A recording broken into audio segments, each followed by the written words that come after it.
ડુંગરે ડુંગરે કાદુ તારા ડાયરા આ કહેવત વર્તમાન સંજોગોમાં કૌભાંડીઓના સંદર્ભમાં સાચી પડે છે. શહેરે શહેરે કૌભાંડીઓ તારા કૌભાંડ તેમ કહી શકાય. શહેરો બદલાય છે પરંતુ કૌભાંડ થતા જ રહે છે. દરેક કૌભાંડને તેનું કૌભાંડી મળી જ રહે છે. ગીર સોમનાથ જિલ્લાના વેરાવળમાં આવા જ એક જમીન કૌભાંડનો પર્દાફાશ થયો છે. આ જમીન કૌભાંડનો પર્દાફાશ થતા ચકચાર મચી ગઈ છે. આ જમીન કૌભાંડ કલેક્ટરની દિગ્વિજય જાડેજાની તપાસમાં પકડાયું હતું. વેરાવળમાં કરોડોની કિંમતની જમીનની લેઆઉટ પ્લાન પાસ કરવા માટે તેના મહિલા સહિત કુલ 4 વ્યક્તિઓએ બોગસ માપણી સીટ રજૂ કરી હતી. તંત્રએ તો તેની નિષ્કાળજી દાખવતા આ પ્લાન પાસ કરી દીધો હતો, પરંતુ જાગૃત નાગરિકની ફરિયાદના પગલે કલેક્ટરે તપાસ હાથ ધરી અને આ કૌભાંડ પકડી પાડ્યું. અહીં પણ તપાસ દીનુ બોઘા સોલંકીના કેસમાં વિવાદાસ્પદ બનેલા કલેક્ટર દિગ્વિજયસિંહ જાડેજાએ કરી હતી. હવે જે કલેક્ટરે ભૂતપૂર્વ સાંસદ દીનુ બોઘા સોલંકીને છોડ્યા ન હોય તો કઈ થોડો જમીન માપણીમાં છેડછાડ કરનારા ગુનેગારોને છોડે? આ કૌભાંડનો ઘટસ્ફોટ થતા હવે દોષિત ઠરેલા 4 ગુનેગારો સામે પોલીસ કાર્યવાહી હાથ ધરનાર છે. પોલીસ તપાસનો પણ ધમધમાટ શરૂ થઈ ગયો છે. આગામી સમયમાં તેઓની ધરપકડ પણ થઈ શકે છે. બીજી બાજુએ કૌભાંડનો પર્દાફાશ થવાથી વહીવટી તંત્રએ મંજૂર થયેલા લેઆઉટ પ્લાનને રદ કરવા કાર્યવાહી હાથ ધરી હોવાનું જિલ્લા કલેક્ટરે જણાવ્યું છે. આ કૌભાંડ અંગે મળતી વિગત પ્રમાણે વેરાવળના પ્રભાસ પાટણના સર્વે નંબર 842 ની જમીન પર અંકુશ મેળવવાના ઈરાદાથી સરકારી રેકોર્ડની માપણી શીટમાં છેડછાડ કરીને લેઆઉટ પ્લાન મંજૂર કરાવ્યો હોવા અંગે જાગૃત નાગરિકે ફરિયાદ કરી હતી. જિલ્લા વહીવટી તંત્રએ તો બધું સાંગોપાંગ મંજૂર જ કરી દીધું હતું, પરંતુ જાગૃત નાગરિકની ફરિયાદમાં તંત્રને તો કશું જ ન લાગ્યું, પરંતુ કલેક્ટર દિગ્વિજયસિંહ જાડેજાને લાગ્યું કે આ ફરિયાદમાં કંઈક તથ્ય છે અને તેના પગલે તેમણે તપાસ આદરી.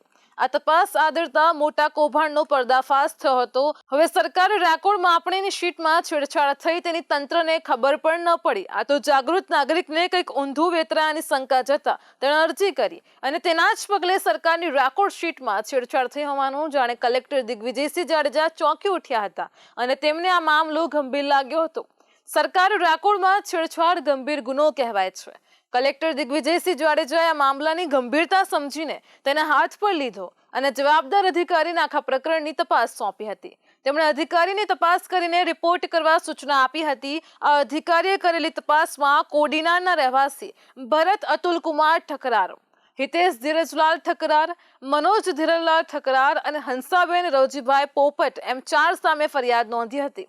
તેઓએ તેમના અંગત ફાયદા માટે સર્વે નંબર 842 પૈકીની બિન ખેતીની જમીનનો લેઆઉટ પ્લાન મંજૂર કરવા માટે આ સર્વે નંબરની પશ્ચિમ દિશામાં આવેલ 10 મીટરના રસ્તાને DILR કચેરી દ્વારા ઇસ્યુ કરાયેલ સરકારી માપણી શીટમાં છેડછાડ કરી અને 18 મીટરનો બતાવીને ખોટો દસ્તાવેજ ઊભો કરાયો હતો. આ ખોટો દસ્તાવેજ ઊભો કરવામાં આવ્યો હોવાનું જાણતા હોવા છતાં પણ તેના લેઆઉટ પ્લાનની મંજૂરી મેળવવા સાચા પ્લાન તરીકે ઓનલાઈન અપલોડ કરવામાં આવ્યો હતો. કલેક્ટર દિગ્વિજયસિંહ જાડેજાએ જણાવ્યું હતું કે આ કૌભાંડમાં સરકારી રેકોર્ડ સાથે છેડછાડ કરવામાં આવી છે. સરકારે મંજૂર કરેલી 10 ફૂટનો રસ્તો સીધો 18 ફૂટનો બતાવવામાં આવ્યો છે. આ બહુ ગંભીર ગુનો કહી શકાય. સરકારી રેકોર્ડ સામે ચેડા કરવા તે જેવી તેવી વાત નથી. આના પરથી ગુનેગારોની માનસિકતાનો ખ્યાલ આવે છે. તેઓ તેમના ફાયદા માટે આખા સરકારી રેકોર્ડને નુકસાન પહોંચાડી શકે છે. આ પ્રકારે રેકોર્ડમાં છેડછાડ થાય તો તેના હેઠળ 4 આરોપીઓની સામે પોલીસ ફરિયાદ નોંધાય છે.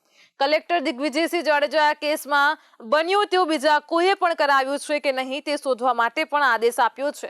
તેમણે જણાવ્યું છે કે મહેસૂલ ચોપડે અને જમીનના ચોપડે ચેક કરો કે આવો પ્લાન એક જ છે કે આ બીજા અનેક બનાવ નોંધાયા છે. આમ કલેક્ટર દિગ્વિજયસિંહ જાડેજાના હાથમાં મામલો જોવાના પગલે કૌભાંડીઓ પણ ફફડી ઉઠ્યા છે. તેમણે લાગ્યું છે કે હવે તેમનું આવી બનવાનું છે અને તંત્રની અંદર મિલીભગત કરીને કૌભાંડ તો કરી નાખ્યું, પણ કલેક્ટર દિગ્વિજયસિંહ જાડેજા કોઈનું સાંભળે તેવા નથી. જો તે ભૂતપૂર્વ સાંસદને પણ ન છોડતા હોય તો પછી આપણી તો શી સ્થિતિ થાય? તેથી હવે ગુનેગારોમાં પણ ફફડાટ છે. આ કિસ્સામાં આખી વાત એવી છે કે નગરપાલિકાના આઉટગ્રોથ ઓજી વિસ્તારમાં નવી ટીપી સ્કીમના અમલીકરણ માટે DPR તૈયાર કરવામાં આવ્યું છે અને તેથી સરકારના સ્તરે આ વિસ્તારમાં ઝોનિંગ નક્કી થયા બાદ લેઆઉટ અથવા તો બાંધકામ મંજૂરી આપવાના નિર્દેશ મુજબ પાલિકા તંત્ર દ્વારા સામાન્ય લોકો માટે નિયમ અમલમાં મૂકવામાં આવ્યા છે. આ બધી પ્રક્રિયા દરમિયાન થોડા સમય પહેલા જ ચોક્કસ લોકોના લેઆઉટ પ્લાન અને બાંધકામ માટે મંજૂરીઓ આપવામાં આવી છે. તેમાં મોટા પ્રમાણમાં ભ્રષ્ટાચાર અને ગેરરીતિ આચરવાનું કહેવામાં આવી રહ્યું છે. તે જોતા તો આ કૌભાંડને તો કદાચ પાસેરામાં પહેલી જ પૂણી ગણી શકાય. હવે જો આ કૌભાંડનો ગુનો નોંધાયો છે તો તેમાં તલસ્પર્શી તપાસ કરવામાં આવે અને બીજા વ્યવહારો પણ જોવામાં આવે તો આ બીજા અનેક કૌભાંડ પણ થઈ શકે છે.